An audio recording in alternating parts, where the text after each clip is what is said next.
Hey there, let's paint a simple winter sky with a tree. Large tree taking up most of the focus. First though, let's paint the background. We're gonna have a sky with some mountains in the background.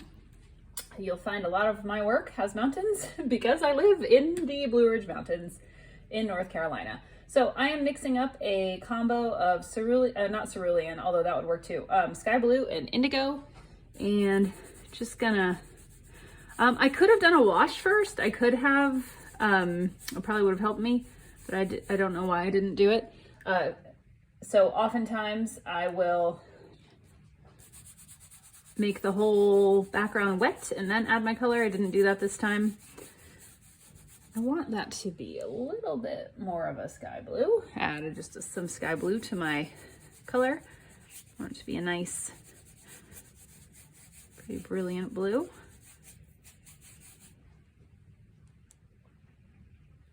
Also, if I had a bigger brush, could use a bigger brush. This is my biggest brush. I ordered some bigger brushes, but I do not have them yet. One of my daughter at her school, they do the Big Life Journal, and one of the things they did recently was called The Power of Yet. And it's like, I don't know how to, fill in the blank.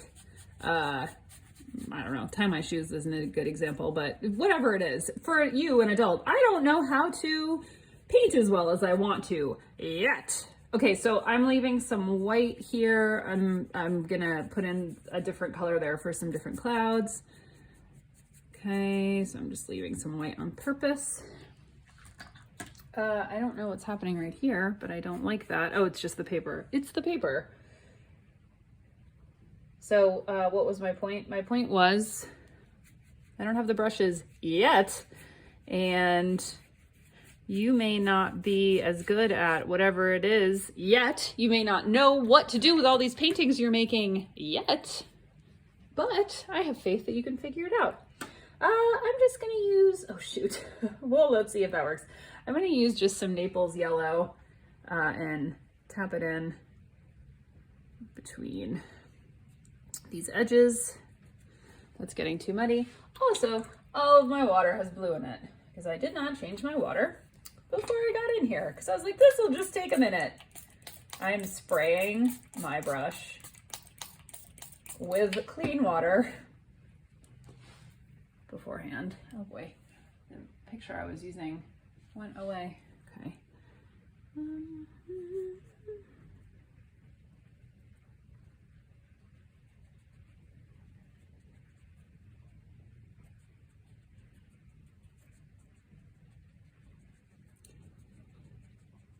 That's kind of a hard edge there. If I had done a wash ahead of time, we wouldn't have that.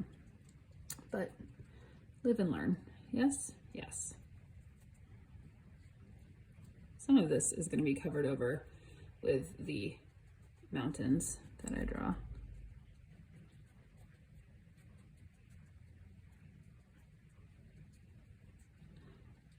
Okay, good.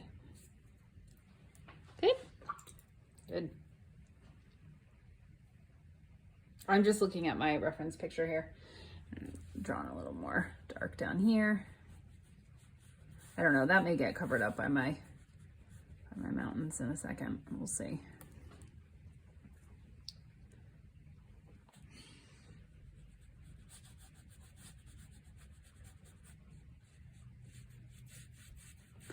There's this workout lady that I watch, and she always has these like positive thoughts, which I'm very into. And I love the idea of like giving pep talks while I paint. But then as I paint, I realize I cannot think of words while I paint. It takes all I have to concentrate on the actual painting. Because I have lots of thoughts that I have found helpful over the years that you may too find helpful. I don't know what I'm doing here. I'm just mucking it up a bit. I think now I am going to leave it. And actually, you know what I'm going to do? I'm going to use a clean brush even though I just discussed that I don't have any clean water. I'm just gonna use this clean brush and I'm gonna lift some color out of here. This would be better with a round brush, but I don't have one. I'm gonna take more, just lift some color. I think those are they're darker than what I was picturing. I'm gonna switch brushes actually to my very out of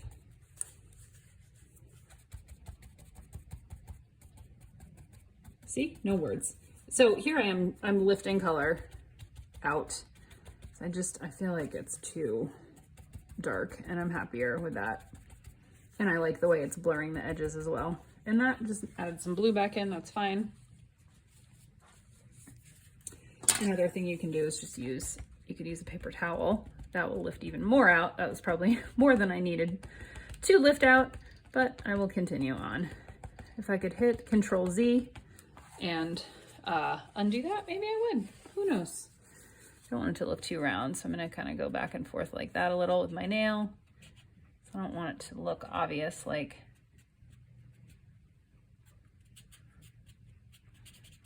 here we go. Okay, cool beans. I'm leaving that. I'm happy with that. I have lightened the clouds. I'm gonna let that dry completely, and when it has dried completely, I will be adding a lower, just hint of mountain in the background, and then probably a little bit of foreground, because I think I'm gonna have the tree in the photo. So I took a photo. The tree, you can't actually see the bottom of it in the photo. So maybe I'll leave it that way.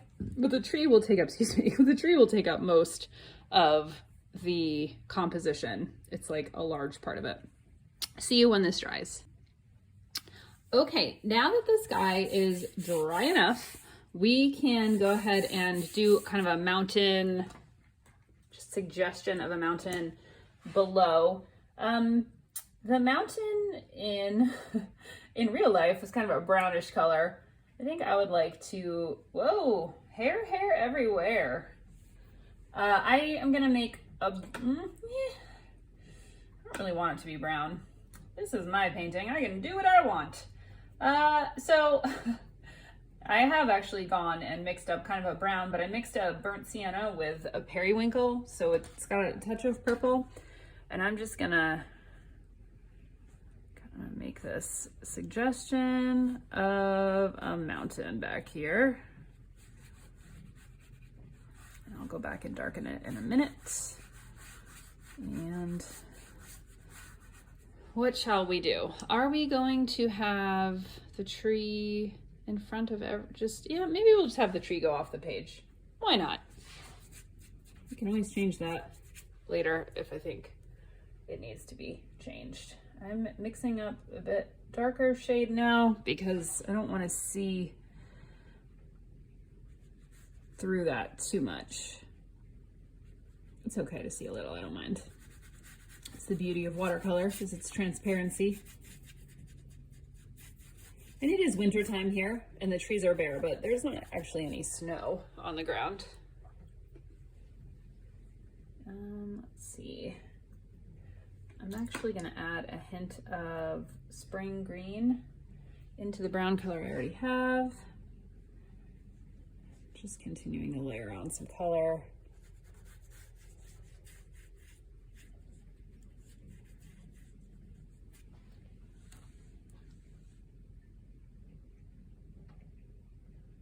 I'm looking at it. I'm not ignoring you.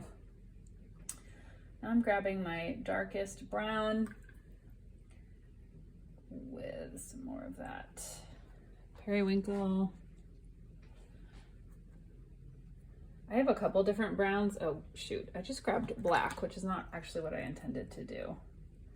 I'm gonna brown it back out a little bit.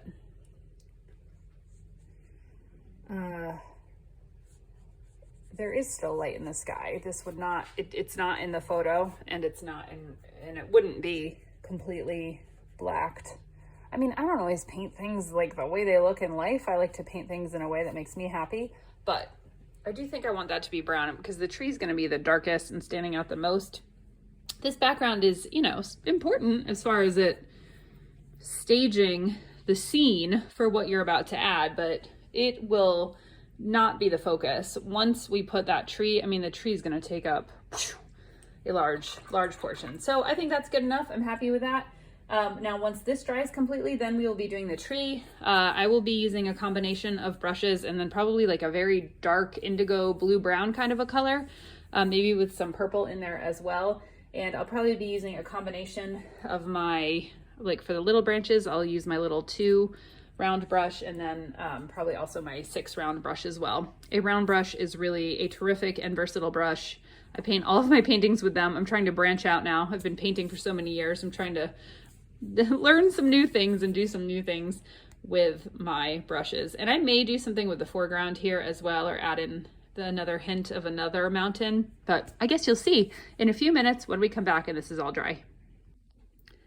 This background is now completely dry, and I am going to add in a few details now. And I think I am going to add a foreground or something. I don't know. I feel uncertain about this. So I just got this brand new brush. It's a rigger brush. It's long, long, long and thin. Unlike, like, see, here's my size 2 round brush, and here's my rigger brush next to it. Oh my gosh, my size 2 brush is getting a little wonky.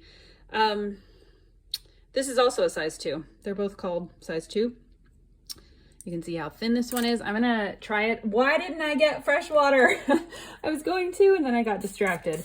So I'm just going to grab some of a sienna color, my burnt sienna, just on this thin little brush, and see. I'm just testing it out. I'm testing it out for the very first time. The mountains, you know, where I live in the Appalachian Mountains, they're not rocky, you know, they're literally not the Rocky Mountains, and they have tons of trees on them. So they're not really, like when you look at them up close, they're not really smooth. They're not made of rocks. So they have a lot of little trees and little evergreens and details and stuff. So if you look closely, you'll notice that the top of them kind of looks like it has like prickers, little prickly things coming out of it. I'm just using this to test out this brush. Look what a nice thin line it gets. And just gonna add a few details here and there. I don't exactly know what I'm going for. You're here for the ride. Thank you for being here. I've recorded a lot of how-to videos this week, and it's been fun and informative. And I feel like I may have taken this too far. Not the videos, just what am I doing? What am I doing? I am just going to draw a general, kind of like these could be tree shapes. This is not going to be the focus of this painting, so it does not matter that much. You will see we are going to add a big old tree in the front, as I've said several times, so no reason to get too hung up on this. But I like to get hung up on things. I'm gonna wash that brush out, and I'm going to now take, this is I don't know how to pronounce it. I heard one person call it hockey and one person call it like hake. It's H-A-K-E, and it's just this really soft brush. So soft. And I'm just gonna get like a little bit of this green gold color that I have, and I'm just gonna brush it into the foreground here like this. This makes a, you know, it's not like a smooth brush. I like the way it kind of creates an uneven thing. It's got an uneven thing going on. These are good for foliage. Oh geez, it just grabbed some purple. That's the last thing I want. Just doing some kind of like, it's almost dry brushing this on here, just as a hint of foreground. Let me clean that off there. Such a soft, it's almost like petting my cat. I think I read that these are sometimes made of goat hair. I doubt that this pack that I purchased is made of goat hair, although I guess it could be. And then I'm gonna go back with my thin brush, and just again, I'm just gonna add some random little like wisps and sticks and stuff up close here in the very, very foreground. I don't know exactly where I'm gonna have this tree come, probably from right here. And then one more thing I'm gonna do, you could use just the tip of your round brush. I talk often about just using a round brush. I am branching out and experimenting with more brushes now. If you have a little, what is this called? I don't think it's a flat brush. It's called a bright. apparently. It's like a tiny flat brush. This is good for doing this. I will show you. Like if you want to give the impression of like trees, for instance, it's really good for making these like little flat shapes. So again, I'm just pretending this is like way off in the distance. These don't need to like really look like anything. I could come back and add more grass to the foreground there if I wanted to. I know I just did this whole thing. You could also hold the brush this way and just make sort of a hint, you know? Maybe there's some bushes back there. Who knows what's back there? I made a painting the other day and I sent a picture of it to my friend, and she said, now that is one happy little tree if I've ever seen one. And I am not trying to be Bob Ross or anything like that, but it is true that I love to paint trees, and I do think that they are probably happy because, you know, what's not to be happy about, especially if you're a tree. You get to be outside all the time. You get to create. You get to be a home for life, all sorts of nature. I'm just using kind of a mixture of browns. And now this, because it's a little wet, may spread out some. I'm cool with that. I'm just tapping around with this brush. I think this brush I just probably got at like Michael's, it looks like. But it isn't. Yeah, it is. It's an Artist Loft brush, but they're a level 3 professional one, and I like it. Over the years, I've bought a lot of brushes for acrylic paints, and then sometimes I'm like, can I use this for watercolors? Let's find out. All right, so now we have some semblance of a little bit of background interest, which will all be covered, not all be covered, but we're gonna have the tree going like this. So this is just to add visual interest in the background, not the main focus. When this is totally dry, we'll come back and do our tree. Okay, let's paint our tree. I was going to say, let's get down to brass tacks, and then I was going to ask what that means, and I can still do that. What does that mean? What does get down to brass tacks mean? I'm turning down the fireplace in here because it got really hot. Okay, so we have this totally dry background now, and I guess I'm gonna start the tree like right here at the base. And to make the tree, I am mixing up, I just have this I have the darkness going on in here. This is a mixture of probably indigo and Payne's gray and some browns. I do want this to lean, I don't know, maybe a little bit blue, but I'm not entirely sure on that. So I mix up a dark color.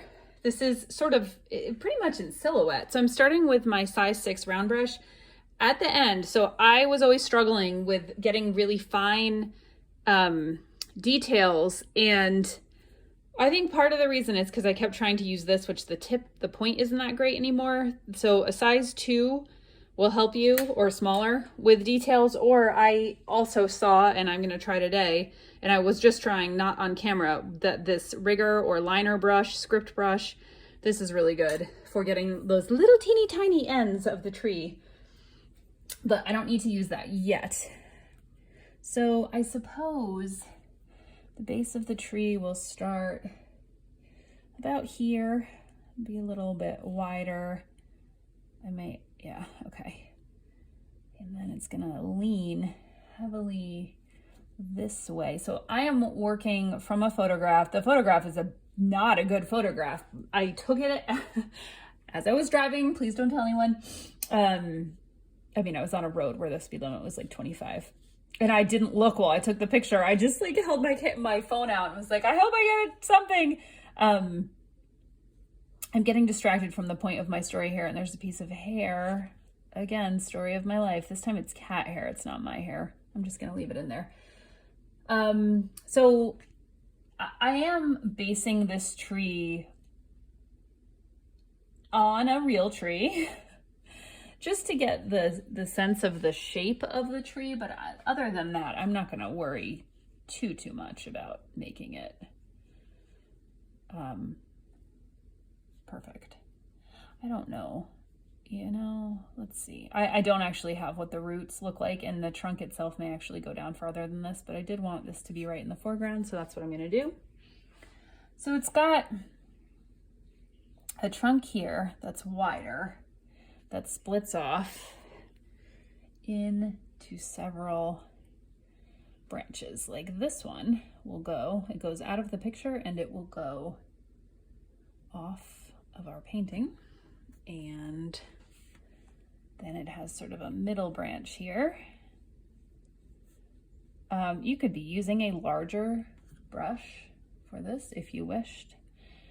So this one also eventually goes off. It gets more and more narrow as it goes up, of course, and then it has some branches that go up to the side. I think I actually have to mix up some more color, which will be interesting because I don't, you know, because what was in my palette was a mixture of a lot of things. I'm starting with a base of indigo, adding some Payne's Gray to it, adding a little bit of, oh gosh, which one is this? Burnt Sienna? Why do I get these confused? I eventually will maybe learn the names of the paint colors. Well, my picture just went away. There it is, it came back. And then there was one branch that did more of this kind of thing. This color is browner than what I was using. I could go back and add some blue if it worried me. Okay, and obviously, like, I'm gonna continue to take all of this stuff up. I'm just trying to sketch out a general kind of layout. So this has one branch that kind of goes like up like this. I'm gonna try to get as thin as I kind of can there. And then of course it has more branches that go off. And then this branch over here definitely has more of a lean. It goes up to about there and connects down. And it also has several offshoots. So it has one that's kind of there. And eventually the branches are going to go right off the page. We're just not at that point yet because we haven't gotten to the really teeny tiny branches. This branch is probably a little thicker. I'm trying not to get my hand in the wet paint though.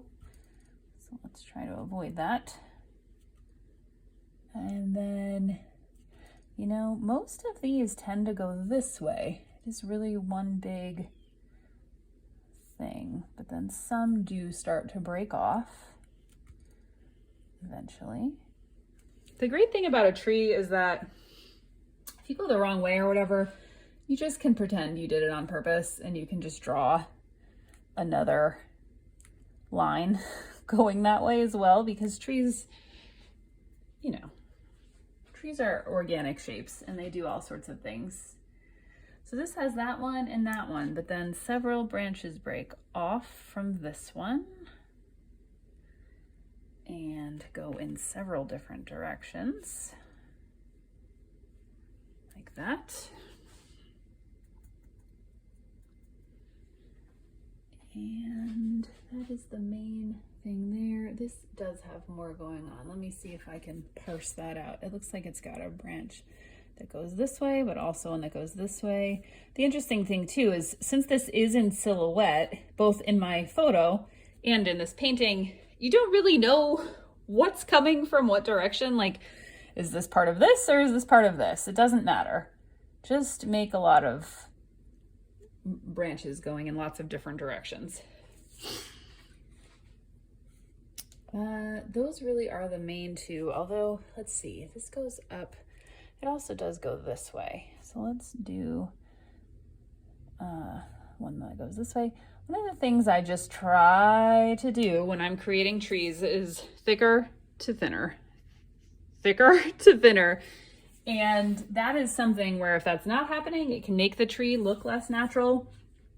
So I have gone back at times and thickened up branches because the lack of thinness was making it just not look right. Now I'm switching over to my size 2 brush. If you have a good point on a larger size round brush, by all means, continue with that brush. That will hold more paint and will take you longer. I know that my brush isn't going to do a good job. So I'm going to use this, and there are just all sorts of little things coming off every which way. Probably some of them are coming from over here. Some of them are coming from this branch. There's a lot of stuff just kind of going around. And then once I get all these in, I will switch to my rigger to really get tiny details. At this point, I'm probably going to use my photo less just because there are probably literally 1 million little offshoots, and I'm not going to try to recreate every single one. It's more, I wanted to get the overall shape of the tree, which I feel I have done.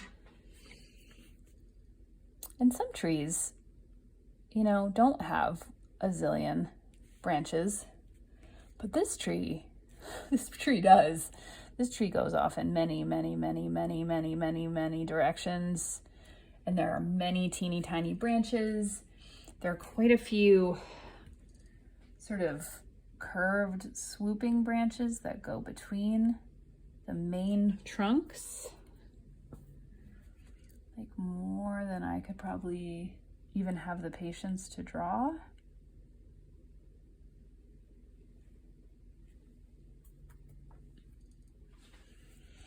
Okay, new song stuck in my head, which I won't sing, but I'll say. It's the Pink song, Never Gonna Not Dance.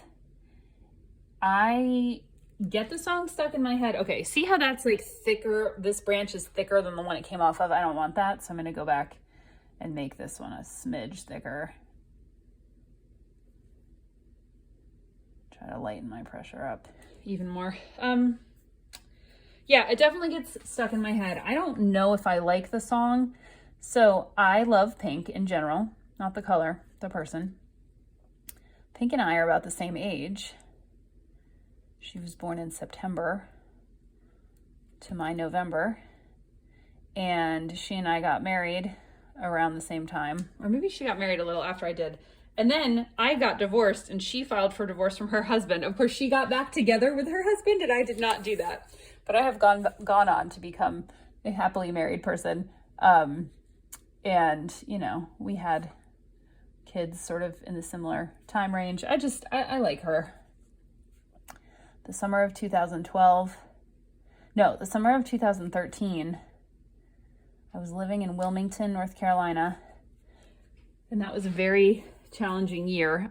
What has happened to my hand? Where did I even get that from? I didn't like where I was living very much.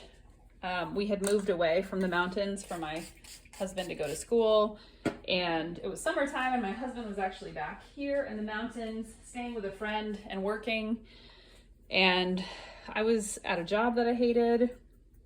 I was working on my master's degree. I had had just a really hard year. I was really sick earlier in the year. A medication made me really, really sick. Like I had to take time off of work to oh God, it was awful. So I was really sick, and then my dad died that summer.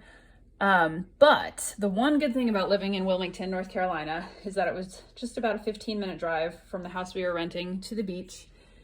And that summer, so we didn't have our daughter yet. I got pregnant at the end of that summer. I didn't have any responsibilities other than my cats and my job.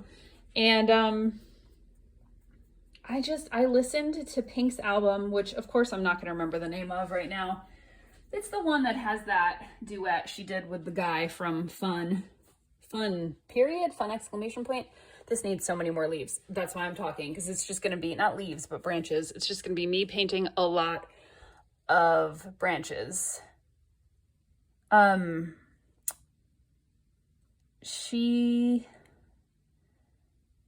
fact, I might speed this up so that you don't, after I finish telling my very important story, I might speed this up just because you can take your time and do this as you wish. You don't need to probably listen to me talking for 45 minutes while I draw branches. So when I was staying by myself at our house in Wilmington that summer, I was finally feeling better. I was back to work. I was alone because my husband wasn't there. But you know what? That in some ways I felt very free. On Saturday nights, I would drive down to Wrightsville Beach and I would just walk. I would walk and walk and walk and walk, like all the way to where the where the beach ended, you know, like it's a little, it's not an island, but it's a little, I don't know what you would call it, but you could just walk and walk and walk until it hit the river. And I would just walk and I would listen to that Pink album in the car and I would rock out to it. And that was a really long story. Anyway, I love Pink. I have a close relationship with her in my mind. I've owned a lot of her albums over the years. Her first music started coming out probably when I was in college. And this new song, I don't know if I like the lyrics, but it sure is catchy. All right, I'm just gonna speed this part up. So I'm gonna keep painting. If you see me switching to this brush, it's my rigger. I don't know if I'll do that or not. And then we can catch up at the end to see if we need to add any more details to this.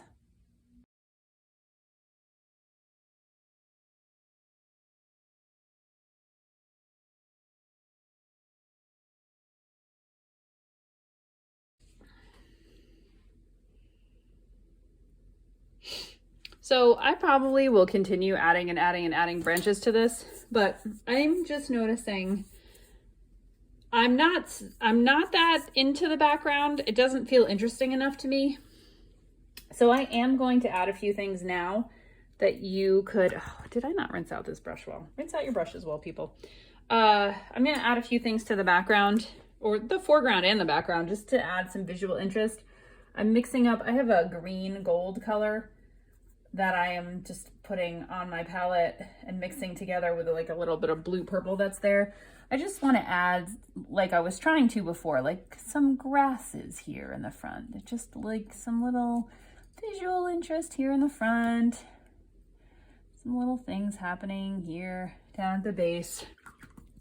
I intentionally right there didn't do anything right there because I think what I'm going to do is add on some more. I know I did it already, but I'm not entirely happy with the brushed on tree shapes there. I don't think they're dark enough. They don't stand out enough. I'm just gonna do a little more background here. Make it seem like maybe there's some sort of forest there at the base of the mountains.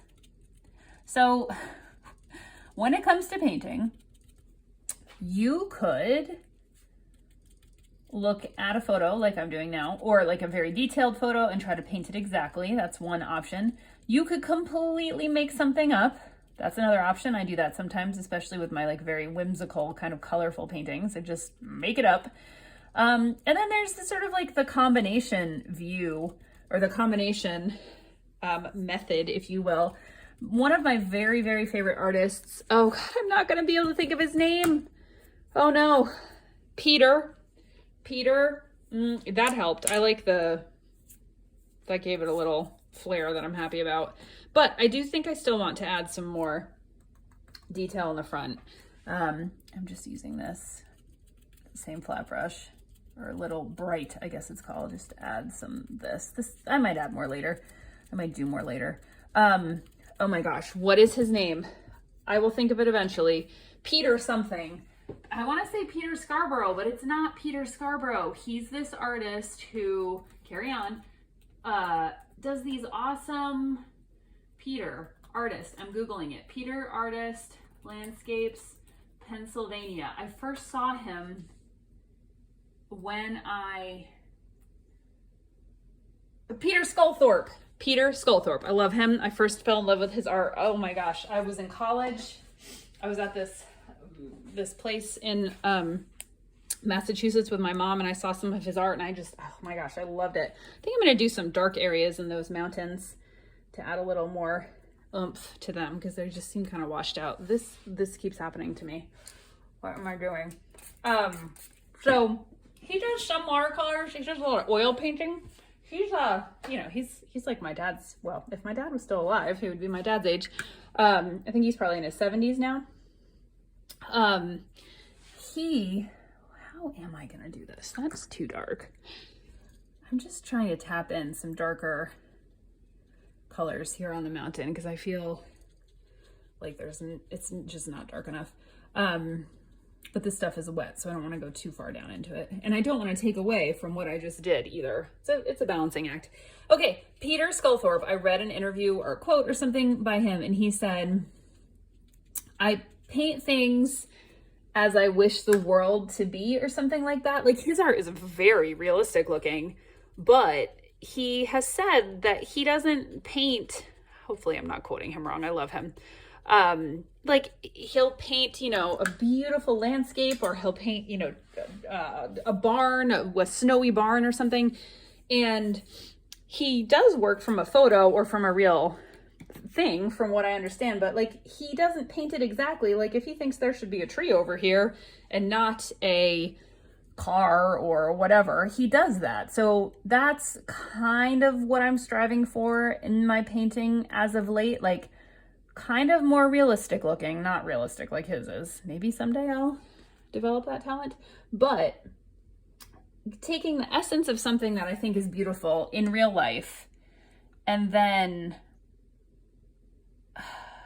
making it the way I wish it was. Like this tree is really in real life. It's on the side of a road with a bunch of houses and stuff near it. It's not just alone in a field like this. So I guess what I'm saying is you should paint in the way that makes you happy. Your art does not need to look like my art. It doesn't need to look like Peter Sculthorpe's art. It doesn't need to look like professional art. It doesn't need to look like realistic art. It's just it's like we're doing it for the sake of doing it. We're not doing it for acclaim or to sell, or even, you know, you don't even have to have the intention to give it away or anything. It can just be for you.